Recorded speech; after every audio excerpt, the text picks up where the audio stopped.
Normalisation का भी बहुत बड़ा अंतर होता है। पर फिर भी अगर कोई बच्चा 90 के आसपास स्कोर कर रहा है, मतलब 90 क्वेश्चंस ठीक कर दे रहा है, 90 क्वेश्चंस को अटेम्प्ट करके आया है और उसके अधिकतर उसमें से ठीक निकलने के चांसेस हैं, तो मुझे लगता है कि वो एक अच्छा स्कोर माना जाएगा। पर मैं एसआई से मुश्किल बिल्कुल नहीं है, एसआई जैसे हैं या उससे थोड़े बहुत आसान ही हैं। ठीक है, अगर आपने एसआई का एग्जाम दिया है तो मैंने इन दोनों से कंपैरिजन करके आपको बता दिया है कि आरडब्ल्यूए के मॉक से आसान है। बच्चे से बात की तो उसने बताया कि भाई साहब कि मैं यहां पर 30-31 करता था, मैथ रीजनिंग दोनों की बात कर रहा हूं, 30-31 करता था, तो जो बच्चा 30-31 करता था वो 34-35 भी करके आ रहे हैं काफी बच्चे। जो यहां 30-31 वाला बच्चा था मॉक में, आरडब्ल्यू के मॉक में, वो मैथ रीजनिंग में 34-35 भी कर रहे हैं। तो ये मतलब आपके 2-3 नंबर तक बढ़ रहे हैं। ठीक है, हर सब्जेक्ट में, मतलब मैथ रीजनिंग में। चलो, तो अब मैं एसआई की तुलना में बता रहा हूं कि अगर एसआई में अगर आपका 2-3 कम हुए तो इसमें 2-3 बढ़ जाएंगे। इतना ही फर्क है, बहुत ज्यादा फर्क नहीं है। समय की कमी पड़ी, ऐसा बहुत सारे बच्चे आपको कहते हुए यूट्यूब पे मिल जाएंगे आज का पेपर देने के बाद, लेकिन ये वही बच्चे हैं जिन्होंने मॉक टेस्ट कम दिए होंगे। ठीक है, ये उनको ही समय की कमी पड़ी। अगर आपने मिनी मॉक टेस्ट बहुत दिए हैं तो मिनी मॉक टेस्ट ने समय को बहुत अच्छे से मैनेज करवाया। और मैंने आपको बहुत पहले ही बोला था कि आरपीएफ में समय बहुत मैटर करेगा। जिस बच्चे ने समय को सही यूटिलाइज कर लिया, यानी टाइम को अच्छे से मैनेज कर लिया, उसका पेपर अच्छा माना जाएगा। ये तो मेरे भाई, समय की कमी बहुत सारे बच्चे कह रहे हैं कि पड़ी है, तो इसलिए मैंने वो एक क्रम आपको बताया है कि अगर आपकी 5-7 मिनट तो उससे बहुत आसानी से मैनेज हो जाएंगे अगर आप सबसे पहले रीजनिंग, जीएस और मैथ्स करेंगे तो। ठीक है, अभी मैं आपको एक बात और बोलता हूं कि हां, समय की कमी अगर आप आरडब्ल्यू के मॉक दे रहे हो उनमें भी समय की कमी पड़ती थी तो यहां भी पड़ेगी। अगर आपको वहां नहीं पड़ती थी, आरपीएफ एसआई दे के आए हो, नहीं पड़ी है समय की कमी, तो यहां भी नहीं पड़ेगी। लेकिन एक बात ध्यान रखना कि कुछ क्वेश्चंस ऐसे होते हैं जो लेंदी होते हैं, उनसे बचना ही है। उनको चाहे आप समय जब आपका बचे तब आप एक बार आकर के देख लो, क्योंकि लेंदी क्वेश्चन को छोड़ करके जाने में ही फायदा है शुरुआत में। उसके बाद में आइए, जब आप लेंदी क्वेश्चन को पढ़ करके सोचो कि इसका काम तमाम अभी कर जाऊं, तो हो सकता है वो आपका काम तमाम वहीं कर दे। ठीक है, तो मेरे भाई इससे थोड़ा सा बचना।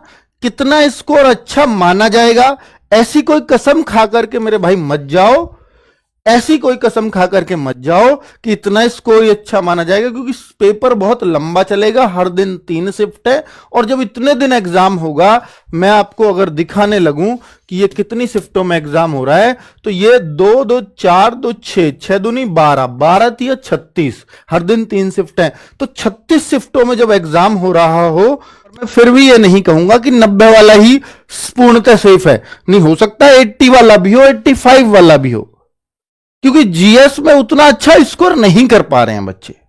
जीएस रुला रहा है, जीएस से बच्चे थोड़े से परेशान दिखे हैं, मैथ रीजनिंग परेशान करने वाले नहीं है।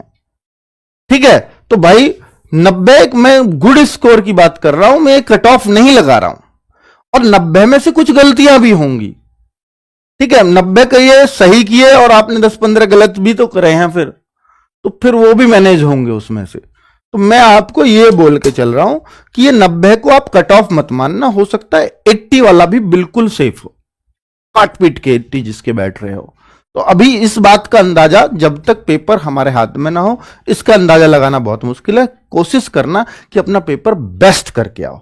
जो क्वेश्चंस की जो स्ट्रेंथ है अगर थोड़ी सी बढ़ा देंगे तो कहीं ना कहीं थोड़ा सा फायदा आपको हो जाएगा। जय हिंद साथियों, आरपीएफ कांस्टेबल के जितने भी होनहार सिपाही भाई हैं भाई, सभी के लिए बहुत बहुत शुभकामनाएं, बेस्ट ऑफ लक है भाई जिनका भी एग्जाम आज है। और मैं आपको बता दूं कि आरपीएफ कांस्टेबल के लिए आप लोगों में से जितने भी बच्चे ऐसे हैं जिनका नेक्स्ट शिफ्ट में एग्जाम है, तो भाई बेस्ट ऑफ लक है आप सभी को भी। लेकिन जो गलती मॉर्निंग शिफ्ट वालों ने की है, जो गलतियां अब आगे बच्चे करने वाले हैं, आप उन गलतियों से बचने की कोशिश करना, वरना सच बता रहा हूं सालों की मेहनत बर्बाद हो जाएगी। क्योंकि आरपीएफ कांस्टेबल का एग्जाम इतना ज्यादा टफ नहीं बनेगा, आपको बिल्कुल घबराने की जरूरत नहीं है। आरपीएफ एसआई का जो पेपर का लेवल था वो वाकई थोड़ा सा टफ था, वहां पे वैकेंसी भी कम थी और कंपटीशन भी काफी ज्यादा था। लेकिन यहाँ पे आप लोगों के लिए वैकेंसी इतनी ज्यादा कम भी नहीं है। आप लोगों के लिए जो फाइट है वो आराम से आप लोग कर सकते हो, और एग्जाम का जो लेवल है वो डाउन ही रहेगा, क्योंकि इसका जो फिजिकल है बहुत खतरनाक है और सब बच्चे फिजिकल में क्वालिफाई नहीं होंगे, ये बात भी आप समझना। तो इसलिए कह रहा हूँ, आप अपने एग्जाम सेंटर पे सबसे पहले तो टाइम से पहुंचे। जहां भी आपका सेंटर है, घंटा 2 घंटा आप लोग पहले वहां पे पहुंच जाना, और अपने डॉक्यूमेंट्स में भाई सारी चीजें अपने साथ रखना। जैसी एंट्री होगी, एंट्री पे भाई अपना लाइन में टाइम से खड़े हो जाना और वहां पे अपनी एंट्री कर आराम से ले लेना। अपना एग्जाम हॉल में जाकर के आराम से बैठ जाना शांति से, और भाई 120 प्रश्नों में से आपको कम से कम 110 प्रश्न तो भाई टच करने ही हैं, क्योंकि आप लोग ज्यादा कम भी अगर करेंगे तो भी आपका सिलेक्शन बिल्कुल भी नहीं होने वाला। तो आप अगर दो ऑप्शन में एलिमिनेट करके अगर तुक्का लगाना चाहते हो तो लगा करके आना, क्योंकि छोड़ने से तो ज्यादा अच्छा है कि आप लोग जो क्वेश्चंस की जो स्ट्रेंथ है अगर थोड़ी सी बढ़ा देंगे तो कहीं ना कहीं थोड़ा सा फायदा आपको हो जाएगा। ठीक है भाई, क्योंकि इतना लेंथी पेपर है तो आप लोग